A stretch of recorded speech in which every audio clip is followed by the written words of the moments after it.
Good afternoon, everyone. Welcome to another edition of YWCA South Florida's Take Action Tuesday.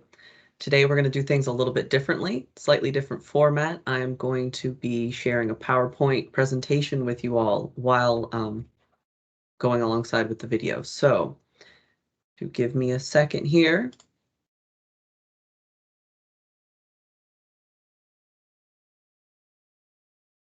So, our topic today is Universal Human Rights Month. Presented by me, Matisse Ventura Bruer, Director of Racial and Gender Equity Advancement. All right, let's dive in. So the first question that we're going to talk about here is, what are universal human rights? These are rights that all human beings have, regardless of, but just by virtue of being human beings. So this is regardless of age, color, disability, ethnicity, marital status, gender identity, et cetera, et cetera, et cetera. All of those things that make us all different. We're all still human. So by virtue of this, we are all entitled to these human rights. So how do we define rights? We define them as a set of freedoms or protections, and they mean something different to everyone. The most simple one, the most all-encompassing one that I usually use to discuss and kind of teach this is the example that I use is the right to life, liberty, and the pursuit of happiness.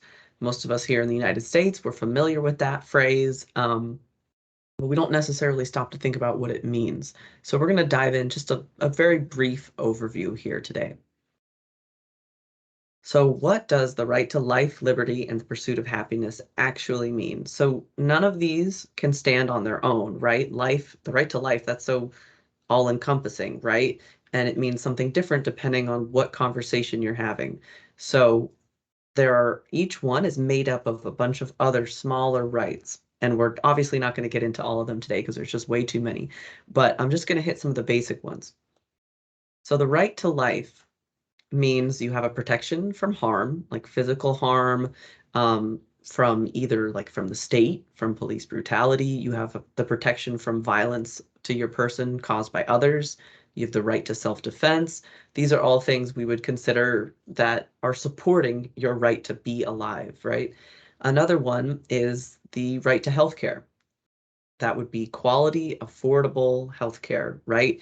If there's a treatment that you need and you can't afford it, um, what are you supposed to do, right? That means your right to life is not being upheld. Obviously, hospitals will, this is part of why when you go to a hospital, even if you're uninsured or you can't pay, they have a duty to get you stabilized. This is kind of part of that. I'm arguing that, it should go further and that everyone should have equal access to the care they need to lead a healthy life or as healthy as possible, depending on their personal circumstances.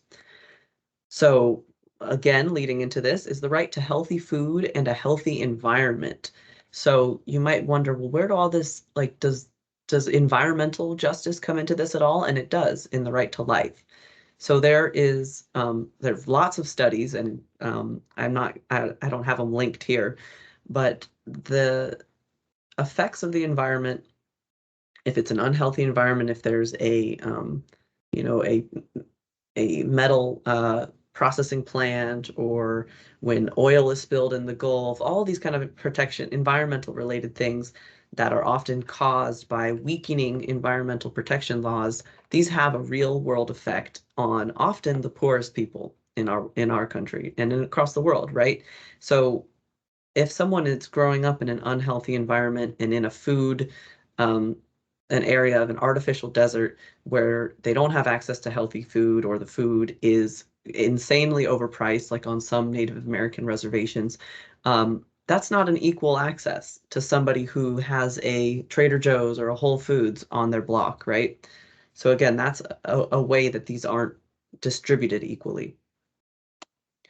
When we look at liberty, most people think, oh, okay, this is freedom, right? So include what protects your right to being free: the right to legal representation, the right to protection from unjust detainment, like the whole idea of you can't just be detained for no reason, and freedom of movement. Under freedom of movement, I would also classify the right to seek asylum. This is your a freedom to, and it's also tied to your right to life, right? If your life is being threatened, you have the right to move in order to protect yourself and get out of that situation that is threatening your life. Pursuit of happiness. Um, this one I think is probably the more nebulous, kind of more depending on what you think that means. I think it means that everyone has should have equal opportunity to an education, to workers' rights, and freedom of expression. When we think about um, anti-hate laws, anti-discrimination laws, those are kind of the protections in there. Oh, and one more that I forgot to mention that is very important under um, healthy food and environment, right to housing. Okay, so I just want to, okay. So anyone who's watching on Instagram Live, you can't really participate in this quiz, but just answer on your own. So who or what grants human rights? Is it God? Is it nature? Is it like us writing the laws? Or does it matter? It doesn't matter. So whatever or whoever you believe grants us our human rights, that's the right answer. The real question is who or what guarantees human rights. And what I mean by that is while we might all agree that we all have equal rights or we should have certain rights just by virtue of being human, being alive, um, not all of us actually have them in practice. Some of us have sort of access to a certain right and sort of access to another right where someone else has full and enjoyed and easy access to this right. There's a lot of different current examples we can use. I'm just going to look at one particular to Florida. Um, so we can say that you actually have a right in practice in the real world if you have equal access to it and you will not face repercussions if you exercise it. Example is the application of stand your ground laws in Florida. So this might be considered under a right that's supporting the right to life. This is about self-defense.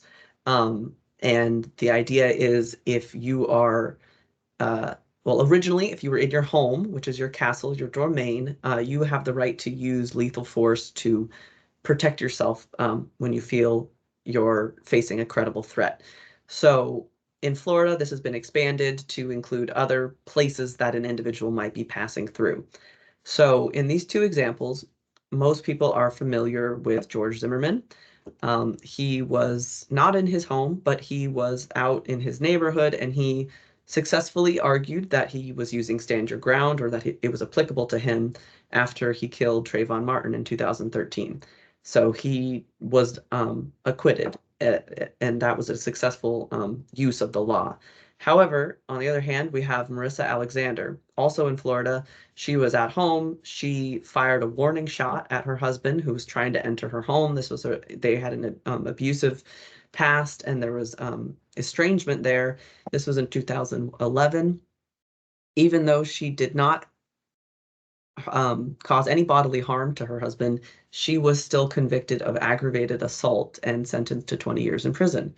So in that case, they argued that stand your ground did not apply.